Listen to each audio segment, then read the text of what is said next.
Dan saya tidak menyalahkan, Ustaz, hadisnya ternyata dhaif. Ya sudah, jangan diamalkan, selesai. Kok bisa, Ustaz? Karena di Anda penelitiannya unik. Di dalam sanadnya ada perawi dhaif titik. Kita tidak pernah ditunjukkan dhaifnya itu aspek apa.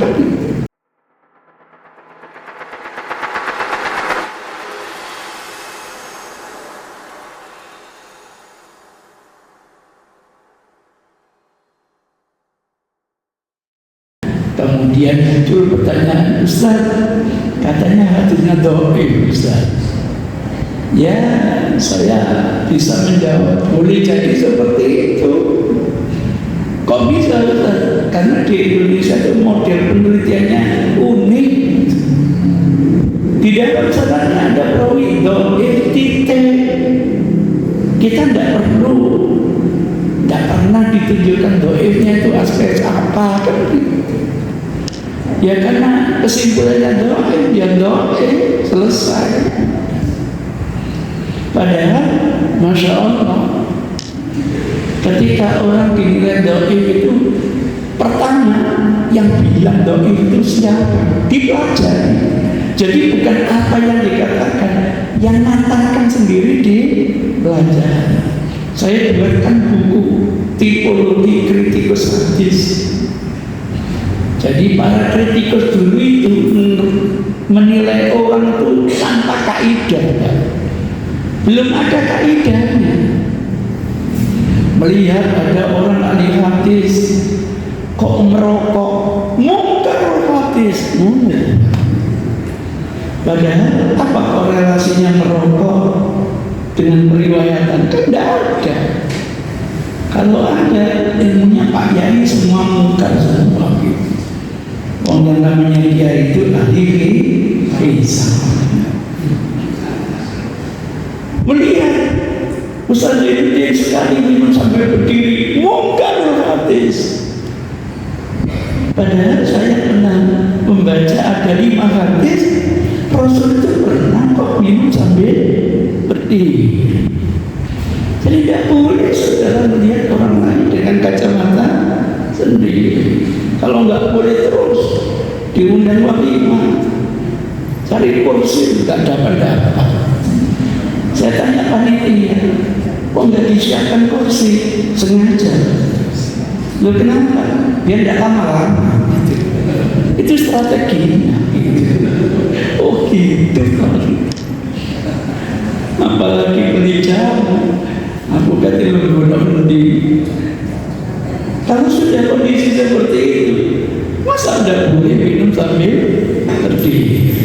Begitu. Jadi ada orang yang mengajar, sehingga ulama nanti punya kaidah khusus. Jarang itu ada 2, jarang qadim, jarang ghair qadim. Jarang nilai negatif yang bisa mempengaruhi periwayatannya, dan ada nilai jarang tidak terkait dengan periwayatan. Ini tidak berkembang di Indonesia. Pokoknya ada yang menilai jarang selalu memperdan alat tahdir. Wah, kalau itu cara berpikirnya susah, bahkan tidak akan mendapatkan hadis sahih. Kenapa? Hampir setiap perawi itu pasti ada nilai cacat. Pasti, namanya manusia.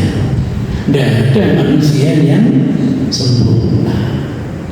Mungkin 1000 orang memuji saya, pasti ada 1-2 yang mencaci saya. Apakah otomatis saja itu harus dikedepankan? Ada kaidahnya. Jadi saya tidak menyalahkan kalau nanti penelitian model Indonesia hadis ini termasuk dhaif. Tapi kalau menggunakan kaidah al-jarh ta'dil memang dhaif, ternyata dia tidak menyendiri.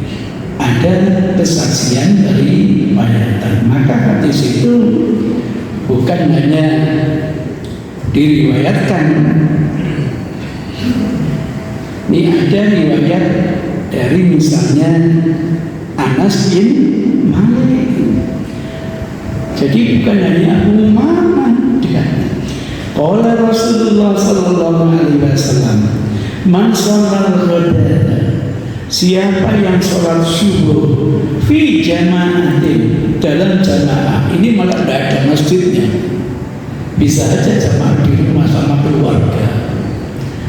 Summa qa'ada, kemudian duduk, yadhkurullah, zikir kepada Allah, hatta tatlu as-samsu, tuh sehingga matahari apa? Terbit. Tidak ada tinggi-tingginya riwayat ini. Pokoknya waktu terlarang habis. Summa sholat raka'ataini, lalu ia sholat sebanyak 2 rakaat, karena lahu kadri hajatin wa umratin, bagikan dia mendapatkan pahala orang yang haji dan orang yang umrah. Qala Rasulullah, Rasul melanjutkan, sempurna, diulangi sampai 3 kali. Maka hadis Usama ini andaikan dhaif didukung dengan hadisnya Anas, kan meningkat menjadi hasan di ghairi. Begitu cara menelitinya. Dan saya tidak menyalahkan Ustaz, hadisnya ternyata dhaif. Ya sudah, jangan diamalkan, selesai. Kalau Anda mengatakan itu hadis dhaif, ya sudah, Anda jangan mengamal, selesai sudah. Daripada Anda mengamalkan tidak dapat apa-apa, karena tidak ada keyakinan tuntunan itu benar datangnya dari Rasul. Berarti pasti tertolong. Bagi yang yakin, kenapa tidak diamalkan? Maka nanti tolong, kalau teman kita habis sholat subuh di sini kemudian pulang, jangan dirasani. Dia tidak pernah sholat suruh, jangan. Mungkin dia hendak ngaji di tempat yang lain, nanti sholatnya di sana. Dan boleh menilai orang lain. Atau mungkin dia sholat subuhnya ada di rumah, habis sholat subuh dia harus berkemas-kemas sambil menunggu waktu subuh. Gitu ceritanya.